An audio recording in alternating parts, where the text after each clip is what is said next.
Bonjour la communauté, bonjour à toi, bonjour à tous, bonjour à toutes. Aujourd'hui j'ai décidé de te parler de persuasion. C'est très utile de savoir persuader dans la vie courante, dans la vie professionnelle, sur internet et particulièrement dans son business.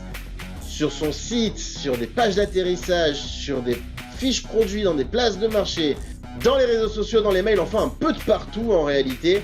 Savoir persuader, ce n'est pas seulement inné. Certains ont plus de facilité, mais en réalité ça s'apprend. Il y a des techniques qui ont été testées, on a de nombreuses. Et ce que je vais te montrer ici, ce sont des techniques présentées par Robert Cialdini, un professeur de psychologie américain incroyable dont je recommande grandement l'œuvre. Il est notamment connu pour un grand best-seller qui porte le charmant nom en français de Influence et manipulation, l'art de la persuasion.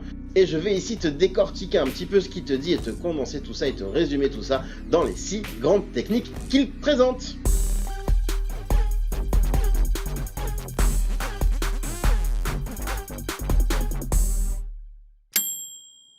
Bon, je sais que tu as hâte de me voir traiter ce sujet-là, mais avant ça, je vais prendre quelques secondes pour te dire que si tu n'es pas encore abonné à cette chaîne, c'est pas bien. Alors il faut s'abonner, parce que t'as pas idée de ce que tu rates. Des infos sur le marketing digital, sur la vente en ligne, sur l'entrepreneuriat, enfin tout un tas de belles choses. Et si ça t'intéresse, il faut cliquer sur le bouton s'abonner et activer la petite cloche, comme ça tu seras notifié de nos prochaines vidéos.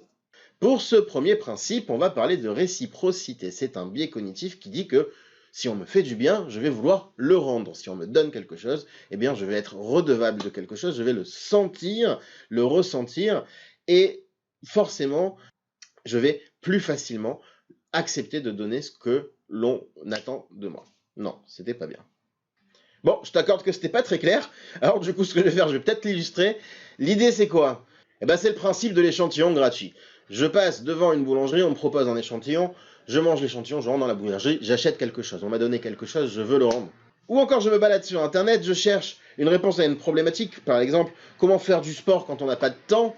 Et là, comme par hasard, un parfait inconnu qui a l'air très sympathique est d'accord de m'envoyer gratuitement toute sa méthode sur mon email. Évidemment, il a probablement envie de me vendre quelque chose. Je sais très bien qu'à l'avenir, il va me proposer son service ou notre produit numérique à acheter. Mais si ce qu'il m'a donné a une réelle valeur ajoutée et vraiment qualitatif pour moi, je vais me sentir redevable, et quand il va me proposer quelque chose, eh bien je vais plus facilement l'acheter. L'erreur, c'est de croire qu'on peut donner n'importe quoi. Non, si tu donnes n'importe quoi, il n'y a pas de réciprocité. Celui qui reçoit un cadeau en retour et qui se rend compte que ça n'a aucune valeur, il ne ressentira rien du tout et se sentira absolument pas redevable. Et c'est bien là le problème d'ailleurs, si tu veux utiliser ce genre de biais, il va obligatoirement falloir que tu offres quelque chose. Donner du contenu gratuit sur une chaîne YouTube qualitative, par exemple, c'est tout à fait un bon levier. Ici à l'académie, on utilise souvent ça, d'offrir des cours gratuits ou des coachings gratuits pour permettre à quelqu'un en face d'en tirer un profit et se sentir plus apte à consommer chez nous à l'avenir. D'ailleurs, si tu veux voir comment ça se passe, tu peux tout à fait cliquer sur un de nos liens que je te mettrai en description, comme ça tu pourras recevoir non seulement des cours offerts qualitatifs, un coaching offert, et puis tu comprendras bien ce principe de réciprocité. Le principe d'engagement et de cohérence. Mes actes futurs sont en corrélation avec mes actes passés. Je vais avoir beaucoup de mal à contredire ce que j'ai fait ou dit dans le passé. On parle d'actes. Si j'arrive à convaincre quelqu'un de prendre une bonne résolution, et que derrière je lui dis, tiens, note ta résolution sur un papier, j'ai plus de chances qu'il, à l'avenir, applique cette résolution. Je vais rester cohérent avec moi-même. Si on a engagé des gens, par exemple, sur notre page Facebook, et que cette communauté a fait des actions pour toi, par exemple, elle a liké la page, elle a commenté, elle a interagi, eh bien, au moment où tu vas proposer ton produit, plus les membres de la communauté sont engagés, plus ils ont de chances de consommer chez toi pour rester cohérents avec leur comportement passé. Autre exemple qui peut me venir, mettons que tu mettes un post dans un groupe qui parle d'achat, et tu dis, voilà, j'ai tel produit, je peux négocier avec le fournisseur, probablement jusqu'à tel prix, si j'amène de la quantité, qui serait intéressé à ce prix-là de prendre le produit pour que je sache si j'ai une marge de négociation avec le fournisseur. Si j'ai des personnes qui répondent, mettons que j'ai fixé le prix à 30 €, et que je reviens le lendemain en leur disant, j'ai fait une négociation, je n'ai malheureusement pas pu descendre à 30 €, mais j'ai réussi, puisqu'on est une dizaine, à descendre à 35 €, eh bien les personnes qui ont répondu oui pour 30 € vont essayer de garder une certaine cohérence et tu auras plus de chances de leur vendre.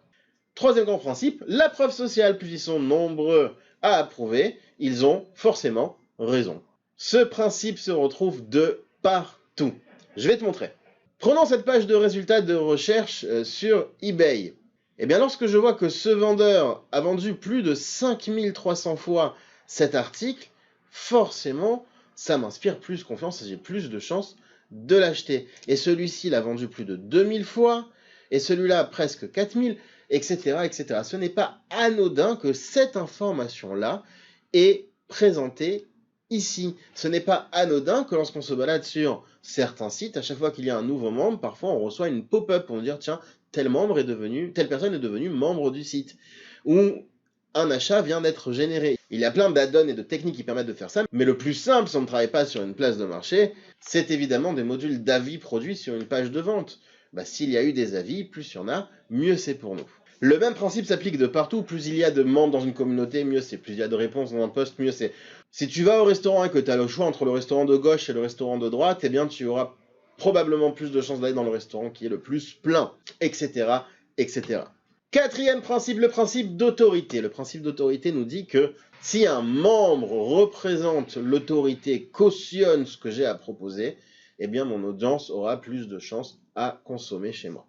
Il est fréquent de retrouver dans des descriptions de produits que ce produit a été testé et approuvé par tel laboratoire, par tel médecin ou autre. Ça peut aussi être des personnes en notoriété publique, enfin tout ce qui pourrait représenter de près ou de loin l'autorité. On n'imagine pas à quel point l'humain est soumis à l'autorité. Et si tu en doutes, je te recommande de faire une recherche sur l'expérience de Milgram qui va tester ce principe de soumission à l'autorité en expérience, et des gens vont se retrouver à électrocuter violemment des gens qui ne leur ont rien fait, juste par rapport à ce seul principe. Expérience de Milgram, je te recommande, je te mettrai peut-être un lien dans la description aussi à ce sujet. Le principe de rareté, moins il y en a, plus on le veut. Et là encore, ce sont des astuces simples qui vont permettre de mettre en place ce principe. Voici une autre page de résultats de recherche sur eBay. Vélo d'appartement. Et si je descends un petit peu, hop, j'ai une petite annotation ici. C'est le dernier. Si eBay l'affiche, c'est parce que ça augmente le taux de vente en l'affichant. Il ne reste plus que 5 exemplaires. Il ne reste plus qu'un exemplaire. C'est facile, c'est avec des systèmes de gestion de stock, quand on a une boutique sur eBay, c'est facile de faire apparaître ce genre de résultats. Mais quel que soit l'endroit où tu vends, tu peux aussi appliquer la même logique. Ça marchera encore mieux si tu appliques le principe de rareté à la rareté. Par exemple, cher client, j'ai obtenu une information confidentielle d'un de mes fournisseurs qui me dit que ce produit-là sera bientôt en rupture de stock de partout dans le monde. J'ai fait une double rareté. La première rareté, c'est la rareté de l'information. J'ai obtenu ça d'une source secrète que je suis quasi seul à pouvoir obtenir et je l'applique à un produit qui devient de plus en plus rare. Dernier principe, le principe de sympathie. Plus on apprécie quelqu'un, plus on va lui faire confiance. Sois humain, sois accessible même dans ta démarche commerciale. En exemple, je vais te montrer ici une campagne de financement participatif pour une série qui a atteint 543% de son objectif. Il a récolté 162 983 € alors qu'il avait un objectif de 30 000 € pour produire sa série. Et comment il y est arrivé?